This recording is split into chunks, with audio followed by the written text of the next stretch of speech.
Love at first sight అనేది అసలు ఉండదు అని నాతో అన్నారు. కానీ ఉంటుంది అని ప్రూవ్ చేయడానికి నేను నీ బ్యాక్‌గ్రౌండ్ గురించి అంతా తెలుసుకోవడం మొదలుపెట్టాను. అప్పుడే చాలా ఇంట్రెస్టింగ్ పాయింట్స్ తెలిసింది.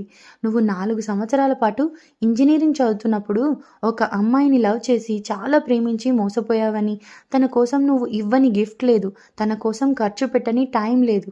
కానీ ఆ అమ్మాయి నీతో పాటు నీ బెస్ట్ ఫ్రెండ్స్‌ని కూడా నీలాగే లవ్ చేస్తున్నాను అని చీట్ చేసి నీ ఫ్రెండ్స్‌ని మోసం చేయడం నువ్వు తట్టుకోలేకపోయావు. ఆ విషయం తెలిసి ఇంజినీరింగ్ ఫైనల్ ఇయర్‌లో నువ్వు హార్ట్ బ్రేక్ అవ్వడంతో నీ లైఫ్‌లో ఇంకా అమ్మాయిలతో పాటు ప్రేమ, లవ్ రెండూ ఉండవు అని డిసైడ్ అయ్యి ఓన్లీ అమ్మాయిల్ని ఒక సెక్స్‌కి మాత్రమే వాడతావు అని కూడా నాకు తెలిసింది. అయినా నా ప్రేమతో నిన్ను మార్చాలి. నిన్ను మళ్ళీ ప్రేమ అనే లోకంలో విహరించేలాగా చేయాలి అనుకున్నాను. అందుకే నిన్ను చూసి ఒక నెల కూడా గడవక ముందే నీ ఆఫీస్‌లోనే నేను జాయిన్ అయ్యాను. కానీ తమరు the great Rahul Acharya, the great architect in India.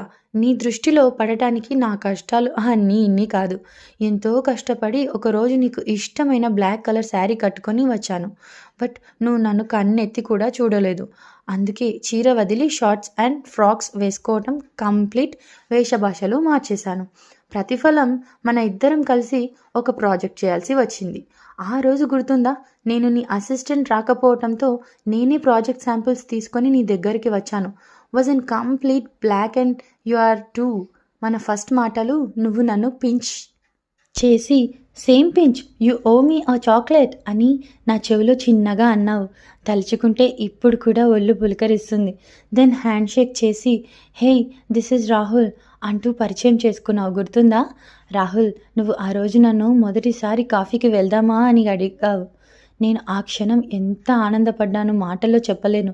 I know నువ్వు అందరి అమ్మాయిలను అడిగినట్లే నన్ను కూడా అడిగావు అని. బట్ ఏదో హోప్ నా ప్రేమను గెలవటానికి పునాది పడింది అని.